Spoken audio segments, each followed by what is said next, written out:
Welcome, everyone. I'm Sue Barber, author, former IT director for a Fortune 500 company, turned executive coach, and this is the Visibility Factor podcast, where we explore how to raise your visibility and play bigger at work and in life. We'll explore key topics and welcome guests that help you shift your thinking about yourself so you can see new possibilities for your leadership. I'm on a mission to create a visibility movement for leaders to show their value and be seen for their true talent. Are you ready to take the next step towards a higher level of visibility for yourself? Let's go. Hello, everyone. Welcome back to the Visibility Factor podcast. This is Sue Barber, your host. Today, I am thrilled to bring to you Denise Morrison, who is my friend. We are in a women's networking group together, and I just love her to pieces, and I wanted to share her with you. So let me read her bio, and then we'll get into some great questions. Denise was a super shy, introverted girl who learned how to overcome emotional eating and self-abusive habits to become a dedicated and vibrant physical therapist, yoga teacher, and finally, a transformational health and life coach. She lives in Norfolk, Virginia, with her Kiwi husband, Steve. She loves to travel, laugh, go to concerts, and drink Nespresso. She loves to be the person to help her clients on a whole new intimate level. She listens, watches, and senses the experience that her clients are having like no one else. She can quickly, lovingly lead them on their purposeful, transformational journey. Welcome to the show, Denise. Hi, Sue. Thank you for having me. Oh, I'm thrilled to have you. I know we're going to have a great conversation. So can you share a little bit about the people that you like to coach and what you're really coaching them on? So the ladies who are professional women, they have it all, the family, the house, and all the trappings of life. And they realize at some point, I'm not feeling so good. My body's starting to ache. Why am I so run down? I'm doing all the things.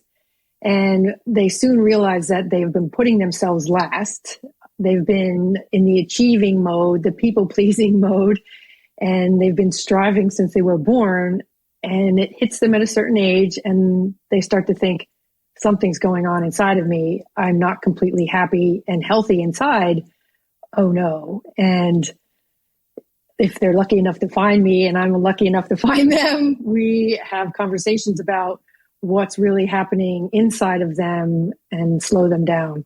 Mm. Wow. That's so, I wish I could have found you probably 12 years ago, because that was definitely my situation. And you don't realize how much you're putting yourself last when you've got kids and probably more than a full-time job in many cases when you're traveling. It's just a lot to really take on. So, well, I'm thrilled that you're doing this for women, and I know how much they're appreciating it.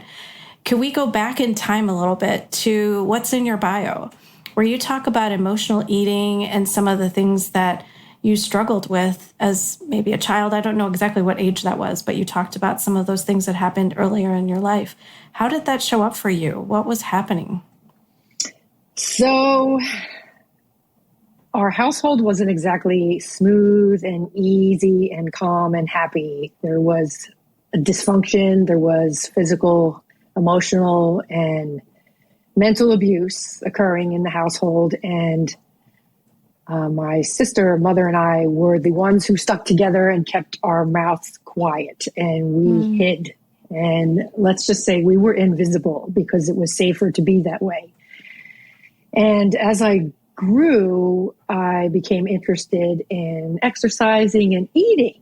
And then I realized, wow, exercising feels really good.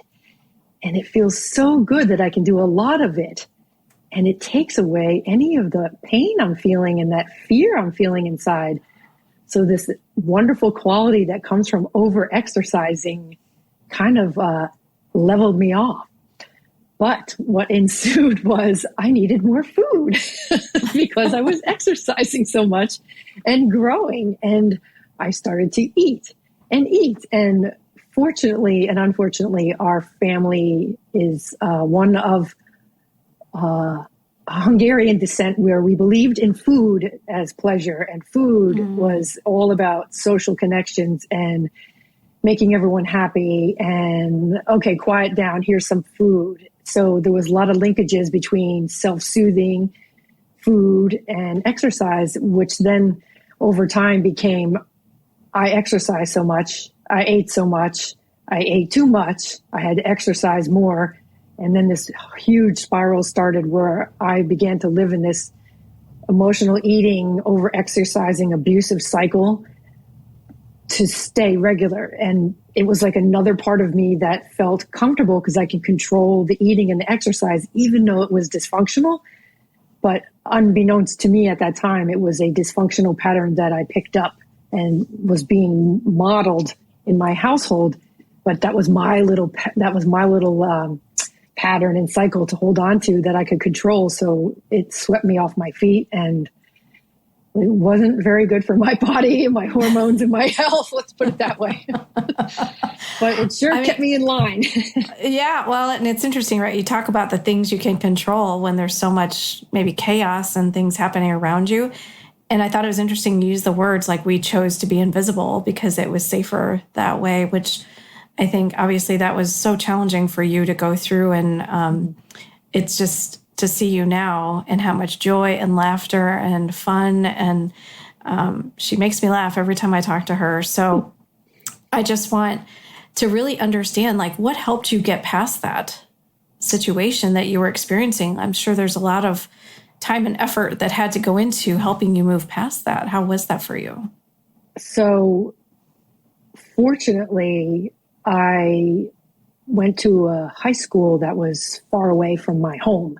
So that was my first step out of the environment, which was toxic and abusive. And I started to mingle with different people out of my neighborhood and saw a different parenting style, family dynamics, and I started reaching for something different. And even though I was in high school, still perpetuating this cycle, doing all the things to my body and my mind, which I didn't know, but I had this little voice inside of me saying, they've got it going on. Look at how they live. They're happy. Look at their families. They're succeeding. And I just started peeking over the fence and into the other households and started hanging out with some of these other friends. And over time, it led me to choose a career in physical therapy, which then took me further away from home, out of the environment once again. However, I did not know how to cope all by myself when I went to university, and I was in a very rigorous program. Physical therapy is very tough. And in order for me to cope with that, my eating disorders and emotional self-sabotage and abuse and exercise tools really solidified and sped up so that it could help me control more of the fear that I was going through. So early on, I found a college counselor who started to shed new light on what I brought to the table, who I was being, and basically stopped me in my tracks. Like, you're basically beating yourself up in a very rigorous program. Let's stop that and take some breaks and figure out how to be healthy, how to be slow, how to really enjoy your college experience. So the counselor then helped me. And then I had some great friends through physical therapy school. And then I started going to yoga classes. And yoga was another little peak and a segue out to a different way of being, which was calmer and slower.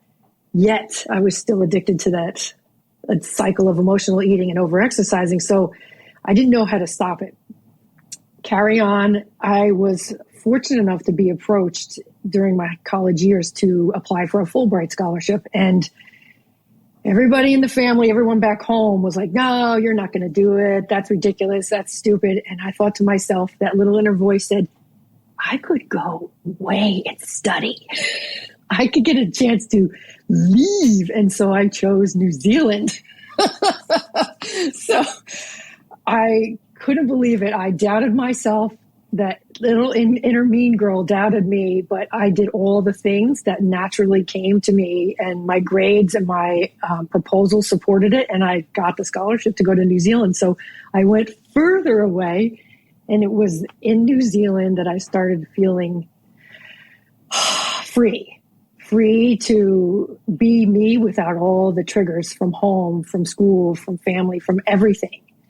And I started learning different ways of being. Of course, it's there that I met my now husband, and it was an entirely different approach to life, to eating, to enjoying life, to exercise, and I started seeing a healthier way to do things. So I met a coach there, and the coach started helping me in a different way. So kind of the pieces started falling into play, and I would love to say it was all over with then, but life went on and I got knocked off track. But as I grew up, got married, and developed a different way of being, it was finally in 2006 that I became a coach from all my trainings. And that was like, okay, here we go. That's got to stop. So it took a while. So. Oh my gosh. But so amazing. Like, you had all of these amazing teachers and helpers that showed up for you in so many different ways. And then you were, smart enough to say, you know what, I need to go further away. This isn't far enough. I need to go. That's about as far as you can go, I think, Denise. Yeah, and luckily you met your husband even better. So, I mean, that's a bonus right there. I had no idea when this tall, dark, handsome fellow walked into my office when I was studying, and I'm like, hello. So, anyway. Oh my gosh, that's so cool. Well, I saw you posted an article today about the inner mean girls, and I think that is so true. I think the one in my book, she has a British accent. Her name's Victoria, and she's really kind of challenging for me. So I'm sure you have your own voices inside your head that are doing that. But how is that showing up for your clients? Is that the same for them? Oh my gosh, yes. Well, the women that I serve, being professionals, being high achievers, people pleasers, and go-getters, their voices are almost more loud now because of the way society is than back when I was younger. There's so much competition, there's so much input, there's so much stimulation. So helping them figure out who is their real loving inner voice versus all that noise, that possible inner mean girl they picked up as a combination of people from childhood, or a version of themselves that they stuck with since they were, when I was in high school beating myself up, I could hear that inner mean girl still. And I have to just take her on the side and have a little chat to her and give her a hug and say, okay, it's not 19X anymore. It's 2022. So, but yeah, I see it. And once they can hear from my feedback that that's not really real, and that's not a part that they need to listen to anymore, it's tears flow, the joy flows. Oh, it's so true, because we don't know that that's stuff that we could say it's not true. I think when you operate under automatic pilot, which I talk about a lot, you don't realize that the thoughts in your head don't have to be real unless you make them real. Right. And that they're not helpful sometimes. And that you get to say, you know what, that's great that you're there, but I'm going to go do this. And just like you chose to go to New Zealand, I'm sure a lot of thoughts were in your head, like, this is scary. You can't do this. What are you thinking? And you didn't listen to it, and you did it anyway. And I think that's so amazing. You're a great example for people to follow. Oh, thank you. Thank you. I mean, I look back and I go, who was that? But she was in there, even despite the emotional eating, the overweight, the bloating, all the icky symptoms from overeating and over exercising. I was hidden in these big outfits. You remember those weird suits that we used to wear, those swishy suits, those big suits, but she was in there. So good. She was just trying to come out and be visible. If you could just get her out there, right? I know. Well, let me just put it this way. I'm actually showing you arm now compared to back then, where I would have never shown arm. Oh my gosh. Yeah. Denise and I talked a little bit on Saturday, and one of the things that we talked about was kind of the inner critic versus the inner mentor. And that is, I think, what we all need to listen for and look for, because it's not always the person who's being mean, but there's always this little inner mentor that's trying to help you. If you just listen to that voice and say, okay, you should go to New Zealand. Okay, I'm going to go to New Zealand. Or you should go do something, take that job that you're scared of. Because I know for me, I definitely self-sabotaged and didn't even realize it. So are there ways that you can help people understand where they may be self-sabotaging and not even know that that's happening for them? Oh gosh, yes.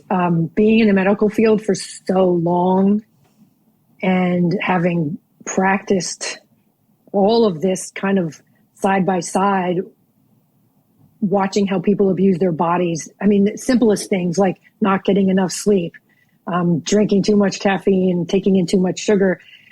If they're not paying attention to their unique body's wisdom, there's something going on, and we dive into what they say, their thoughts, their self-talk.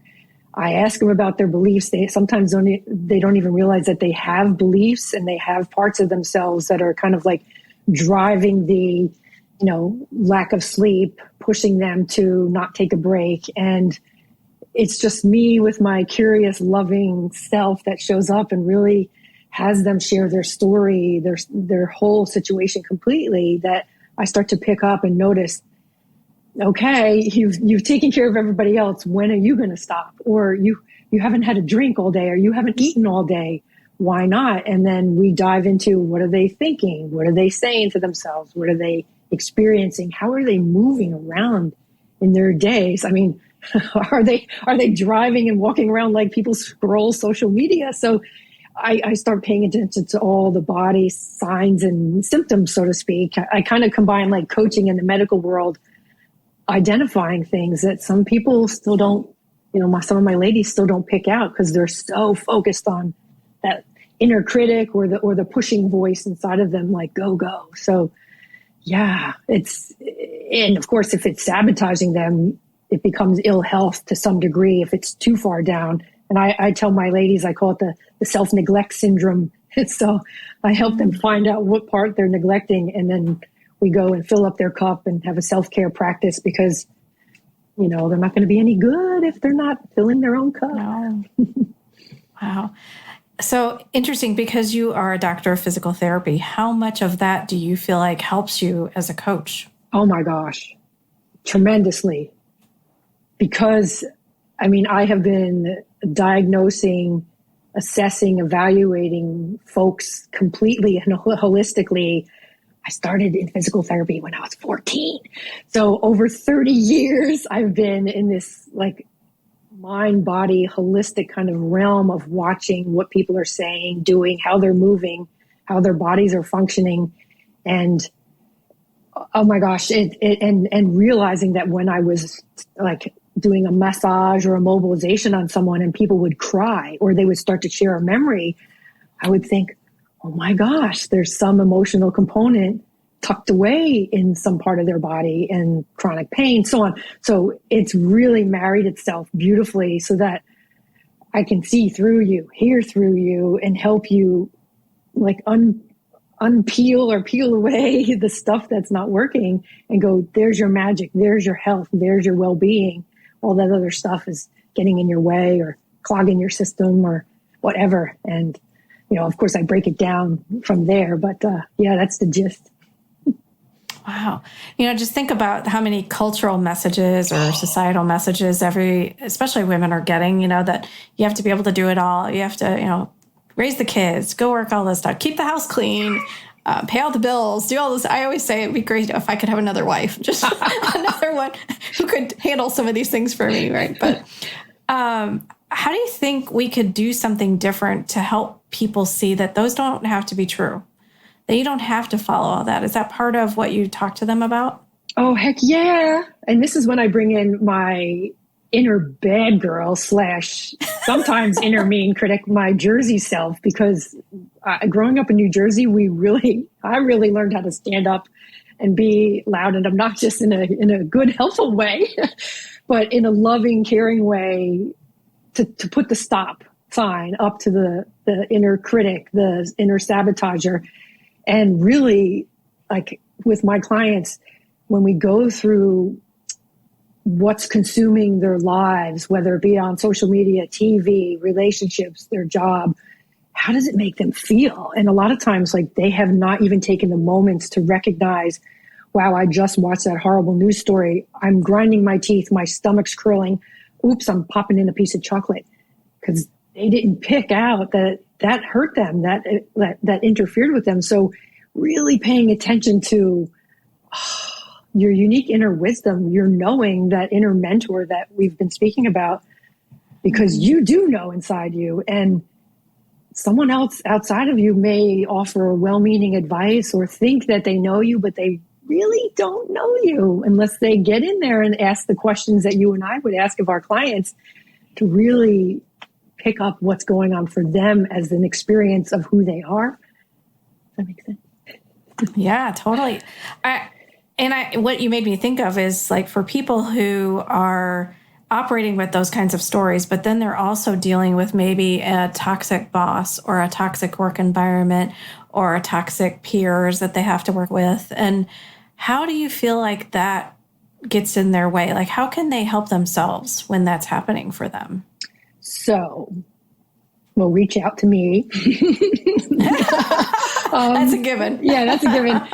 But find someone that's like me or Sue and that resonates with you to get help. Because number one, if you're not finding a supportive person where you work or in your family life or in your relationships, know that those insights are right. Like, trust those insights. And like I did, I went to another set of friends. I went outside my circle, because even though I was supposed to be in a loving family, something was saying, this doesn't feel right. And I went outside that. So find a trusted advisor or a support person or a coach or a mentor, a therapist, whoever resonates with you, that gets you, and start to learn what that person's experience is, and their toxicity is not you. You don't have to take it on. And it doesn't mean anything to you unless you make it mean something to you. And that's an exercise and lessons in and of itself, to stop making meaning out of what's going on over there.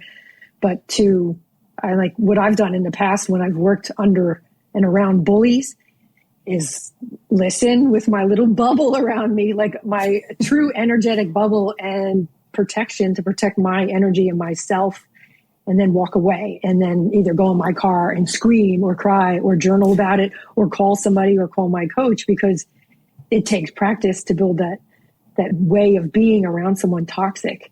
And then, of course, if it comes to be, can you find a different way to do what you're going to do? Find a different job, find a different relationship, because sometimes it has to be that way. Otherwise, it can be very detrimental to your health and well-being. I'm so glad you brought that up, honestly, because that was a huge learning for me. I definitely would be around someone like that and would take all that in and just somehow feel like I had to help. I had to make it better. I had to do something, or I had to protect someone else from that. So I would take it upon me, instead of realizing it has nothing to do with me. It's just who that person is. They have their own path, if you will, to follow, and I cannot change it, nor do I need to get involved. I can walk away. And that was a huge lesson for me. I can't even tell you how big that was for me, just from the many things I learned growing up to being in the workplace with people who are not always the best leaders. And you feel like you have to do something sometimes in that situation. And learning that lesson was life-changing for me. So I love that you brought that up. I don't know if that's what you're seeing in your clients too. Oh gosh, yes. And especially during the pandemic, even more of my colleagues and friends that are healthcare professionals, educators, administrators in the academic setting, I mean, things became really toxic. Things were thrown all over the place. And if they weren't paying attention to their physical symptoms and just listen to the voice coming at them, or that mean girl coming from, or the mean guy coming from outside, we needed to dig in and figure out who's really important to listen to here, and, take it and do what you can with what they say, but then go back to you and really take care of you. But yes, these are very, very deep conversations when I get in a session with a client. So for sure. But that learning deep inside is so powerful once you get it, like you said, that that's their stuff. Yeah, it's amazing. And I'm trying to teach like my children and other people because I didn't learn that. I don't know how I figured out that I was trying to do that and that was the right thing to do. Somehow maybe you see other people doing it growing up or in the workplace and you think, okay, well, that's what I should do now. You're probably trying to just imitate that. And it's not helpful. So listen to what Denise just shared. It's not helpful at all in any way. So what do you think people can do? Just a few simple tips that you would offer to people to really help them take care of themselves, watch out for these signs that you've mentioned along the way. Are there some things that you would tell people to do or advise them to do? Well, the simplest thing is seriously check in if you're breathing or not. So many times, I'm very passionate, so you'll hear me get like out of breath a little bit because I have so much I could share, but just observing your breath, that's the best gauge. And are you holding your breath? And what's stopping you from taking full breaths in and out? So simple. And usually when my clients start to realize that, they wonder how they're existing all day because they're holding their breath or taking little sips of air. And you can usually identify, like, are they stiff in their neck? Is their jaw hurting? Like, is their back hurting? And, the physical therapist, yoga in me is like, stand up every 20 minutes, stretch out, get away from the computer, stop scrolling, stop looking down. But not in a mean girl way, but refresh your body, refresh your posture, refresh your blood flow, your energy. Everything can be refreshed and reset, kind of like when our computers, you know that better than me, but like have a little reset. And it doesn't take long. And your body, as you do this throughout the day, like I tell my clients, even if they have to set an alarm or put a Post-it, once they start incorporating those little resets throughout the day, their body craves it. And all of a sudden they're like, okay, I got to take a break now. It's been, 20 minutes, or I've been in a meeting for 90 minutes. I need, 30 minutes off to figure out what I just went through, take my breaths back. Oh, am I thirsty? Oh, am I hungry? Oh, do I need to go to the bathroom? It's so simple, but because we're saturated by social media and dings and notifications, we get carried away with those very hypnotic dings and notifications, and before you know it, you're singing another trendy song on TikTok. Yes, everyone should follow Denise on TikTok. She's a TikTok queen. I think it's what you just mentioned, though, is also about slowing down and having the self-awareness. So, in the beginning, maybe you have to set an alarm to make sure that you're doing it. But at some point, hopefully, that transitions into more self-awareness about how you're feeling, what you're thinking, if you're holding your breath and not realizing it. Because I'm pretty sure that happened to me quite a bit in my time. Yes, I'm quite sure I missed lunch, back-to-back meetings. I think that's just unfortunately become a norm that people accept.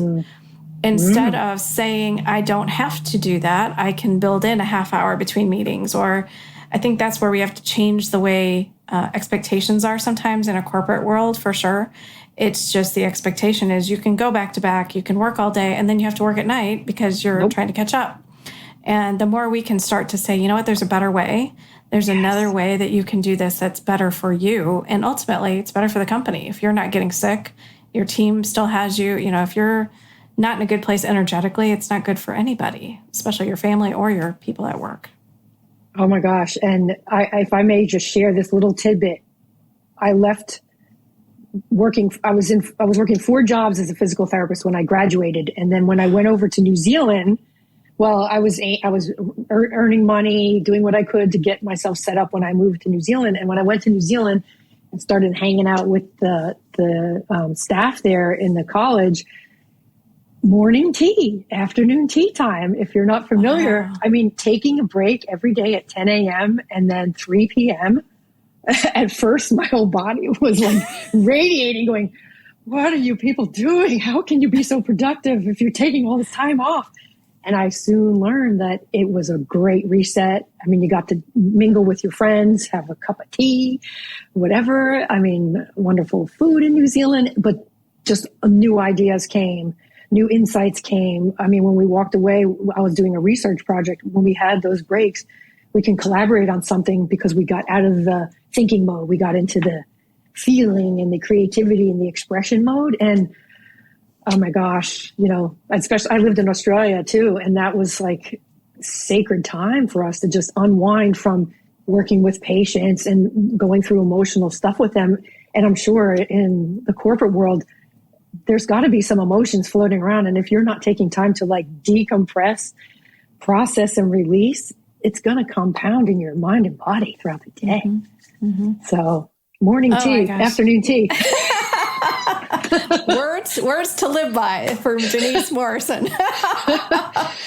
Yeah, they just have a different way of life, right? And I think it's a better approach to well-being and mental health and all the things that people are challenged with. I was just spent some time in a hospital recently with my daughter, and she had surgery, and I could see how many people were sitting outside, the nurses and the staff sitting outside trying to reset. They had a beautiful body of water, and it was just very calming. And I just thought that's such an incredible thing that they built the hospital that way so that they had a place to go do that, because I'm sure they recognize it's hard. And especially pandemic and somewhat post-pandemic now, it's still challenging. There's not enough people and not enough things that everybody needs. Oh gosh, yeah. And I mean, I impress this upon my clients to take stress seriously, because that just affects everything. I mean, we might throw these terms around like stress management, mindfulness. It's really, really, really, really helpful, because I mean, we going through the pandemic and different things in our lives, I think it took us 2 years to come off the adrenaline rush. And our hormones finally settle down, because you don't realize it. And even those of us in my household who are very aware, it was so much so that it took us some time to realize how much it was affecting our health and well-being. So, and I was going to add to you before is when my clients quickly or may not quickly learn that they actually have a choice, that's the most magical thing. Because sometimes folks do not think they even have a choice. Mm-hmm. Like that life is just kind of dragging them along, but you do have a choice to stop, be self-aware, take a breath, take a drink and go, yes, I am in charge of my mind and body. And that noise out there, that's just like little suggestions. Don't tell your boss that. No. Yeah, exactly. Well, even, I don't know. I think I probably had options, but I didn't choose to take them, right? I saw that I had to do what was expected or what I thought was expected. I really don't even think, looking back on it many years later, I don't really think that they expected us to work 1 million hours the way we probably did. They probably thought, you can do it within this amount of time, but I just kept saying yes. And as long as I keep saying yes, they're going to keep giving me stuff, right? So it was up to me, just like you talked about being from New Jersey and standing up and amplifying your voice a bit. I think that was up to me to do that, but I didn't know how at that point. So you live and learn as you go through these things and see that there's a better way. So listen to what she's sharing, because there's a better way. There really is. The Visibility Factor is brought to you in part by the Choose Your Life Challenge. Do you feel like it's too late to do something new? You have a good life and your basic needs are met. You have a place to live, a job that provides enough, and friends and family to share it with. But it's all passing by so quickly, and it feels like you're running out of time to do the things you wanted to do. Join Danielle McCombs and Christy Allinger, co-hosts of the Opposite of Small Talk podcast, in a 30-day interactive experience that helps you to live a more intentional life. Through a combination of live sessions, video coaching, and digital social interaction, you will be guided through a series of ideas to explore your mindset and gain confidence to live the life you want. Sign up today by visiting theoppositeofsmalltalk.com/challenge. Use promo code CHALLENGE4 for a 20% discount. That's theoppositeofsmalltalk.com/challenge and promo code CHALLENGE4.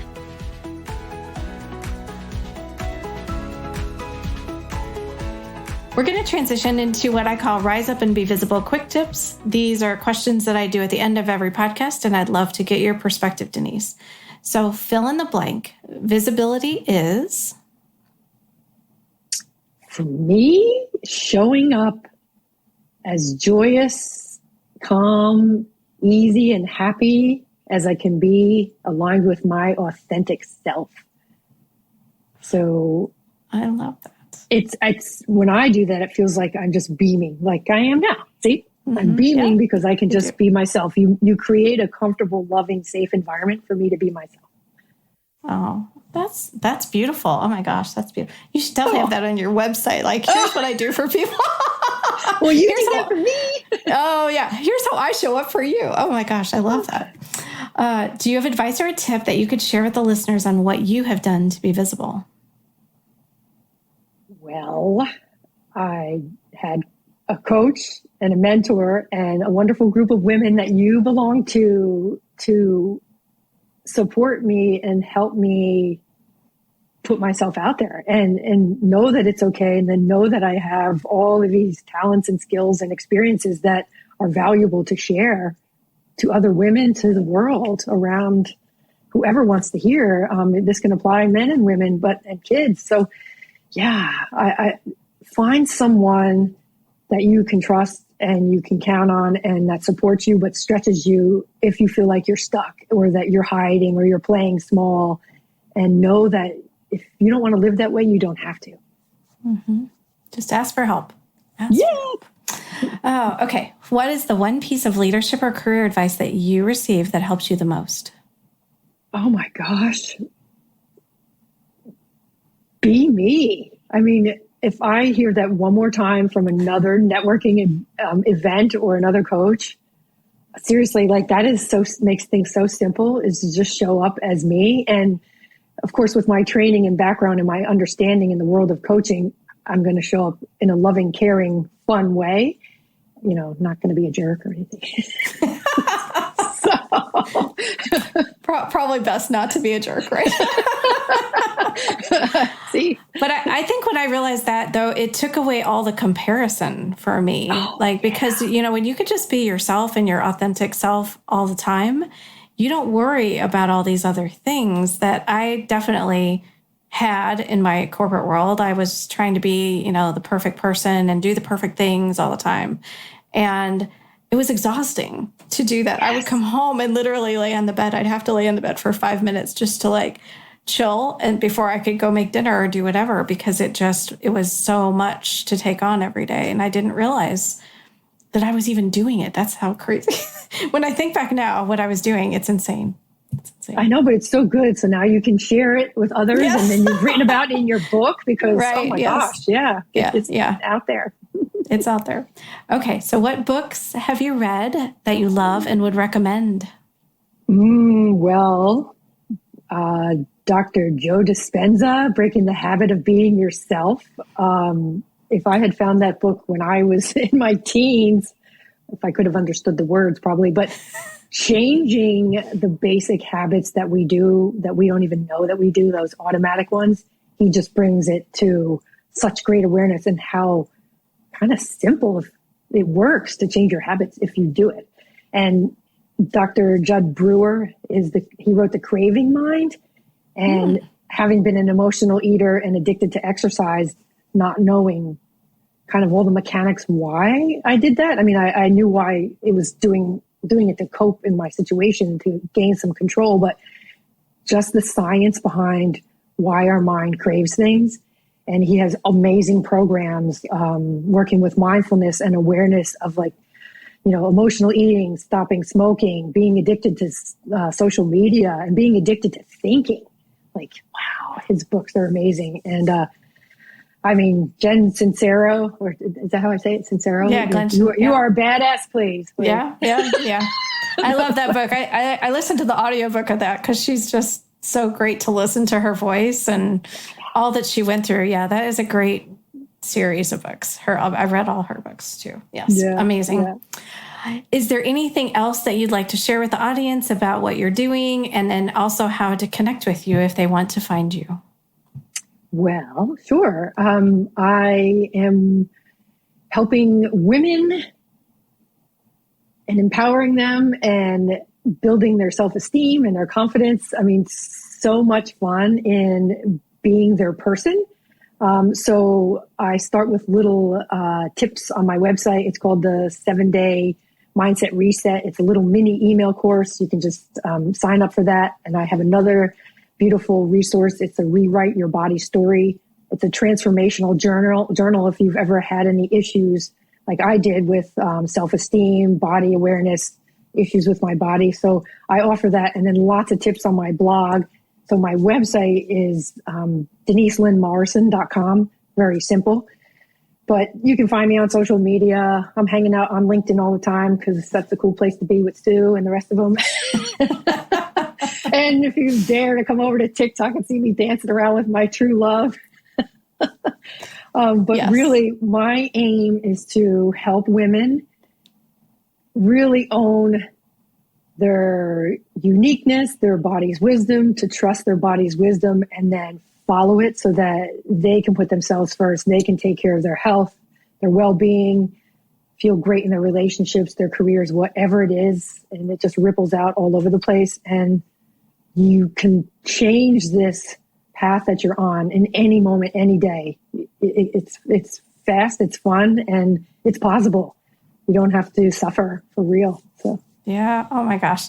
I love all of that. And Denise is exactly the person that you're hearing from right now. I see her all the time, and she is this person. And I just want to say, her and her husband, when you watch them online together, they're fun. They're like relationship goals for a lot of people because not everybody has that. So I think you are a true light in the world, and I'm thrilled to get to be your friend and to talk to you all the time. And if anyone's looking for a person to help them, Denise is out there ready for you. So please reach out to her.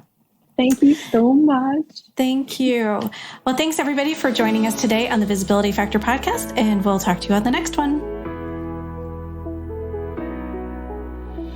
Thanks so much for listening to the Visibility Factor podcast. Remember that visibility starts with small steps that are intentional and consistent each day. Be bold, be visible, be the leader you were meant to be. Find us and subscribe on Apple Podcasts, Spotify, and wherever else you listen to podcasts. Follow us on all of our social media platforms, which are highlighted in the show notes. Thank you for listening, and we'll see you next time on the Visibility Factor podcast.